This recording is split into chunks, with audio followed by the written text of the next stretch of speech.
many people will be deceived. That's why the Bible speaks of the great falling away. Most people will fall. That's why it said, he that is standing should be careful. Are you seeing most of the doctrines coming today as though live anyhow you want, it doesn't matter? It's part of the deception. Him that standeth should take heed lest he falls. It's part of the operation of the last days.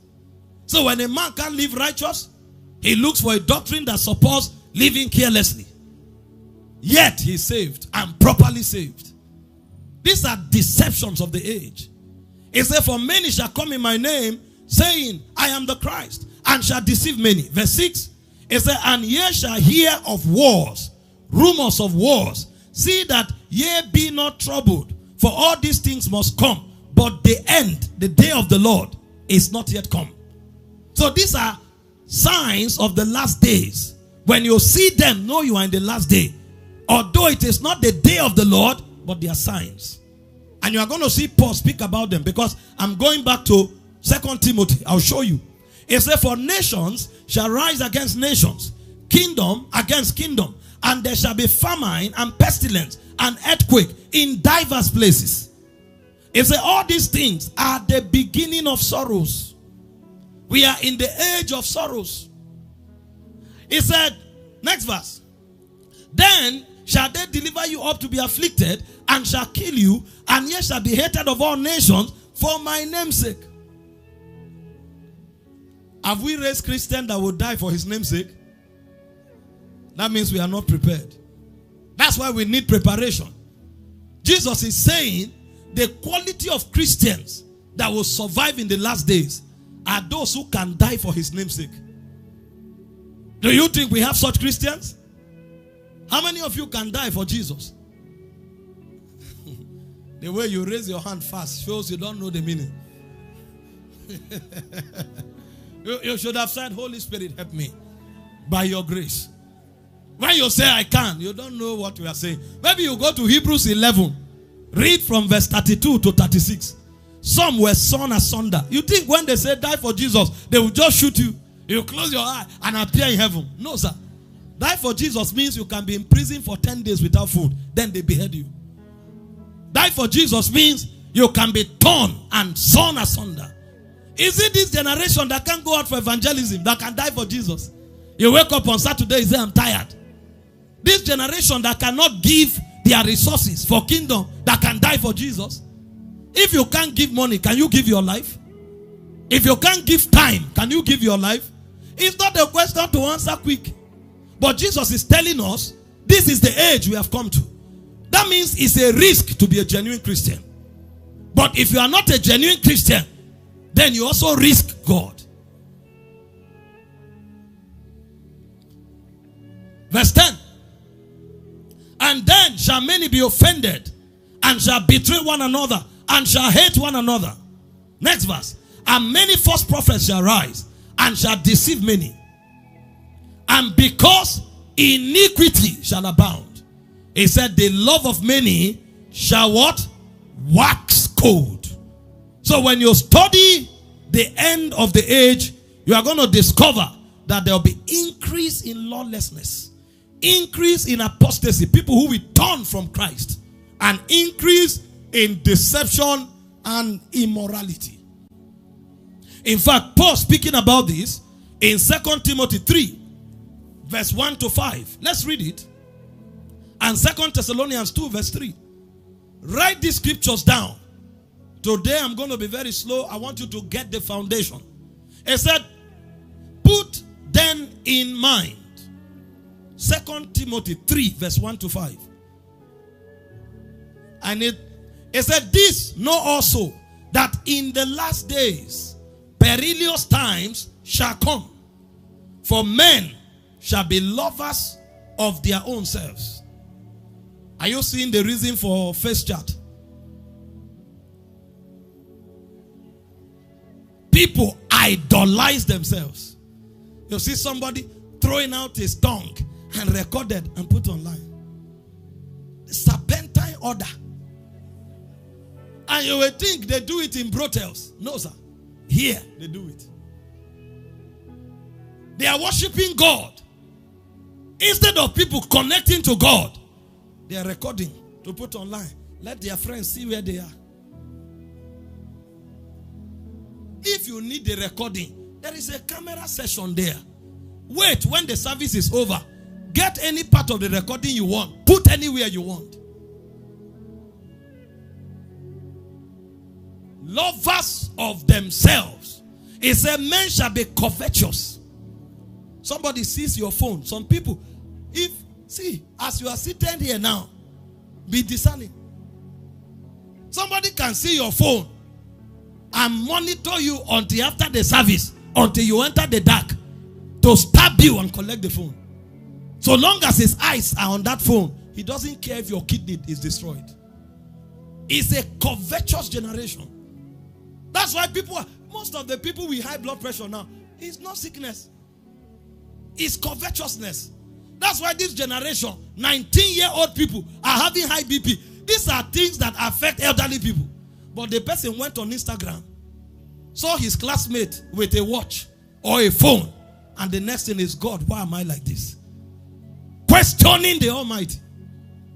And he doesn't know that it's the spirit of the age manipulating him to become covetous. And he speaks of boasters.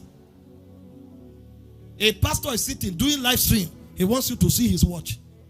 There's nothing wrong in having good things. But God, it's not what you are projecting, it's Jesus. Some will adjust their belt. They are not seated. No, it's belt they are propagating. Boasters. Flaunting cars, flaunting chains, flaunting watches. But Jesus can't be seen in their lives. It's the spirit of the age. Anything a man has becomes an item. People don't even buy things now because they like them. They buy things now for people to see that they have them. That's why they call them goods of ostentation. It's for show. Boasters, proud, blasphemous, disobedient to parents, unthankful, unholy. These are signs of the last days. He said, without natural affection, men loving men, people marrying dogs. He said they are truce breakers, no regard for covenant, false accusers, incontinent, fierce, despisers of those things that are good. Nobody cares about any good thing anymore. That's why if you want something to trend, make it evil and immoral. This is the sign. It said traitors, heady, high-minded, lovers of pleasure more than what? Lovers of God. I'm writing this so know what to build yourself to fight against. Because this is the age that we are in. When you want to violate a covenant, remind yourself it's the spirit of the age. When you want to be braggadocious, remind yourself this is not you, it's the spirit of the age.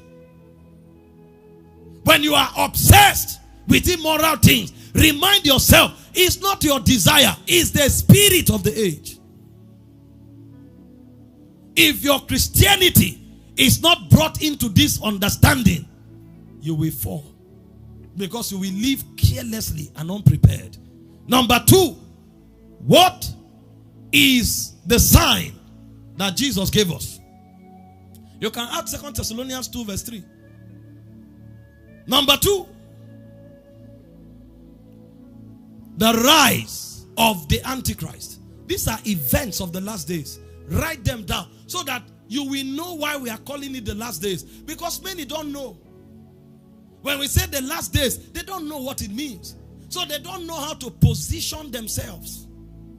Some of us, even what we are pursuing in the name of God, is the spirit of the age driving us. Somebody wants to kill himself that he must break through. It's not because God or himself is the reason. This breakthrough is because this my neighbors must see. They will not die. They will see God lift me. That pursuit is not holy. It's the spirit of the age. When they finally get that car, They will do housewarming party and park the car in front of the gate. Everybody must know that the car has come. They don't want a car, sir. The spirit of the age have saturated them with pride. So people can use anointing and serve the spirit of the age.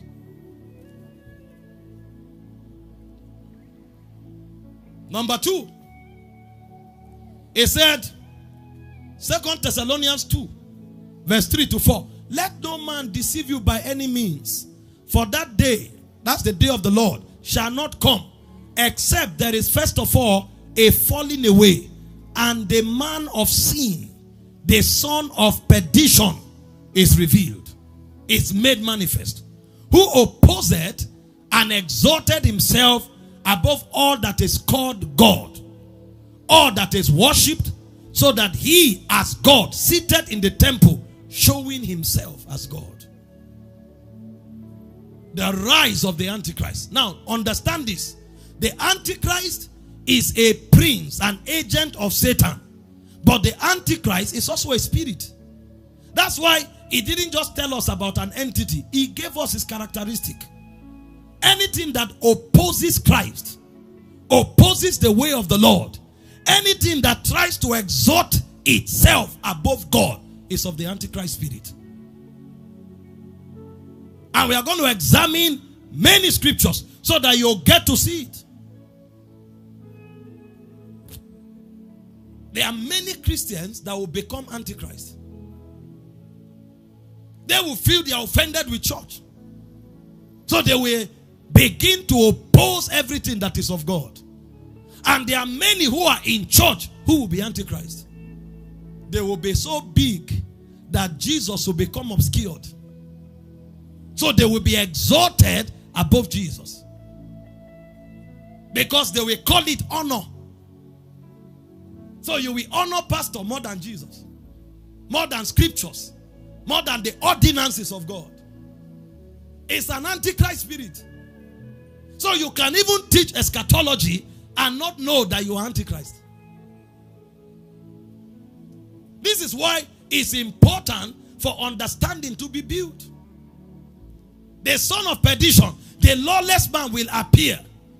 I'm going to teach you. As I'm teaching you now, I don't have time to explain pre-tribulation, mid-tribulation, and post-tribulation. But those who believe in pre-tribulation, they know that the son of perdition will come before the rapture. Those who believe in mid-tribulation, they believe he will come in the center of the Daniel's week. That's the 7 years of tribulation. He will come in the middle. Those who believe in post-tribulation, they believe he will come sometime before the 7 years. But we'll deal with all of that later. But I want you to know that there is an Antichrist spirit at work, and there is the Antichrist that will be made manifest. The Antichrist spirit has two characteristics. It opposes anything that is of God. Put anything Christ online today, people will look for one way or the other to challenge it. And even they don't know why. It's the spirit of Antichrist. He is being manifested. And anybody who God blesses today wants to obscure God while walking in that blessing. Because the Antichrist wants to sit in the temple and be exalted above Christ. So he is either against Christ or he wants to be above Christ. That's the characteristic of the Antichrist spirit. So when you find these things trying to find expression in you, know that the spirit of the age has caught up with you. Number 3, events of the last day. The rise of the Antichrist. Number 3, event of the last day. He said the gospel will be preached as a witness in all the world. Matthew 24 verse 14. This gospel of the kingdom shall be preached. So when you see us pushing for the gospel, it's because we know it's part of the event of the last day. Those who are under the influence of the Antichrist spirit, those who are under the influence of the spirit of lawlessness, they are pushing that agenda aggressively. They don't rest night and day. We who are under the spirit of Christ, we must also push the agenda of the gospel. He said, this gospel of the kingdom shall be preached in all the world for a witness unto all nations, and then the end shall come. These are great events of the last day. You will see lawlessness, immorality in a magnitude that you can't imagine. The things people do today will shock you. There are people who are in love with horses. And I'm not saying they like horses. Intimate relationship with horses. There are people who are obsessed with perversion. A man sees a man. He is under intense pressure. And you are wondering, how did you become like this? They say, I was born like that. You were not born like that. A spirit is altering your DNA. You are operated by a lawless spirit. When you see this, the vexation and vehemence with which some people oppose kingdom and Christ, you will wonder as though they have a quarrel with Jesus. When the other lady was online the other day, she was so offended. She said, enough of the Bible say. The Bible say, I don't give a damn. What is Bible say? Madam, allow those who believe in Bible say to talk Bible say. Why are you trying to stop those who are saying it? Because they don't just hate it, they don't want you to say it. If it's Christ, they are offended. So you who know that advancing the kingdom is an agenda of the last day, an event of the last day, that's the same intensity you must put in to advance it. Because if the gospel is not preached, the end won't come. So those of you who are lukewarm Christians, this is why we are teaching preparation. Because one of the areas of preparation is in kingdom advancement. The days of one superstar evangelist packing out a stadium and the whole city going there, we have gone beyond it. We can have great evangelists, but everyone must advance kingdom. If you want to sit in church and say, yes, my church is winning souls, you are a joker. This is not the time of, I belong to evangelism department. All of us must evangelize. Otherwise, the antichrist spirit will catch up with you. Number 4, great events of the last days is tribulation and the catching away. I'll teach you about the Daniel's week, where theologians explain from scriptures as the 7 weeks of tribulation. And as I teach that, I will explain it in the context of pre-tribulation. I will explain it in the context of mid-tribulation. And I will also explain it in the context of post-tribulation. How many of you have been hearing of first flight? First flight. Those are people who believe in pre-tribulation. They believe that before the 7 years of tribulation begins, God will catch them away. The rapture will happen. That the Christians will not be part of it. And they have scriptures to support it. Then those who believe in mid-tribulation, they believe that the first 3.5 years, there will be tribulation, but it will not be intense. In fact, there are those who believe that the tribulation has begun.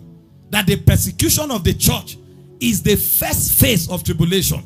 And what will happen is that after the 3.5 years, there's going to be a global treaty of peace. Because the Antichrist will first of all come with the message of peace. When he deceives the world and receive absolute authority, then he will redefine governance and redefine economy and redefine religion. So what he will advocate as instrument of peace is that all of us worship one God. So you are going to see that Christians, Muslims, Hindu, we all be in one tent. And they have already begun to advance it. And then he believes that there's going to be an economy that is unilateral. And many believe that the rise of electronic money, cryptocurrency, is a weapon. And there are many, clearances that are being put in place now for the use of crypto. So you are no longer limited whether You are in England, you must use the Great British pounds, or you are in the US, you must use the US dollars. You are in Nigeria, you must use Naira. Anywhere you are, Bitcoin is Bitcoin. So they believe that. And then they also believe in one governing system where all the powers that be will harmonize under one leadership.